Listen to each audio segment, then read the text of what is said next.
বুধবার রাজভবনে রাজ্যপালের সঙ্গে সাক্ষাৎ করলেন আত্মসমর্পণকারী বিভিন্ন জঙ্গি সংগঠনের এক প্রতিনিধি দল।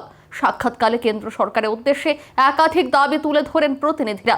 তাদের দাবি, দীর্ঘদিন আগে মূল স্রোতে ফিরে এলেও পুনর্বাসন, কর্মসংস্থান এবং বিভিন্ন প্রতিশ্রুতি বাস্তবায়নের ক্ষেত্রে এখন অনেক সমস্যা রয়ে গেছে। প্রতিনিধি দলের পক্ষ থেকে জানানো হয়, আত্মসমর্পণকারী জঙ্গিদের পুনর্বাসন প্যাকেজের বকেয়া সুবিধা দ্রুত প্রদান, স্থায়ী কর্মসংস্থানের ব্যবস্থা, আবাসন, স্বাস্থ্য, শিক্ষা সহ মৌলিক সুযোগ সুবিধা নিশ্চিত করার জন্য কেন্দ্র সরকারের হস্তক্ষেপ প্রয়োজন। এছাড়াও দীর্ঘদিন ধরে ঝুলে থাকা বিভিন্ন দাবির দ্রুত নিষ্পত্তির আহ্বান জানান তারা।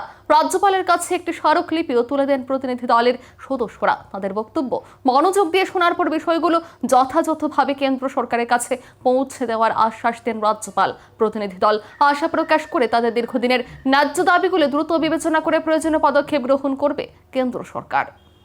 আজকে এখানে আসার মেইন কারণ উদ্দেশ্য হচ্ছে আমাদের ত্রিপুরা রাজ্যের ত্রিপুরা ওয়ানসার মধ্যে অনেকজন বেকার সমস্যা আছে। এই সমস্যা সেন্ট্রাল ফোর্স যেন ভালো একটা রিক্রুটমেন্ট হয়, এই দাবি নিয়ে আমরা আজকে একটা মেমোরেন্ডাম সাবমিট করেছি, যেন কিভাবে আমাদের ত্রিপুরা রাজ্যকে আরও উন্নত করা যায়।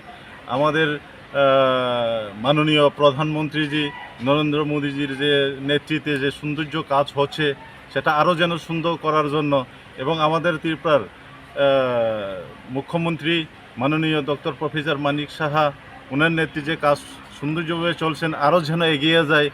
আমরা তরফ থেকে যেভাবেই হোক এই যে বেকার সমস্যা সমাধান যেন হয়, এবং কিছু কিছু আছে আমাদের প্রবলেম আছে, সেই প্রবলেমগুলোর জন্য আমরা আজকে মেমোরেন্ডাম সাবমিট করা হয়েছে।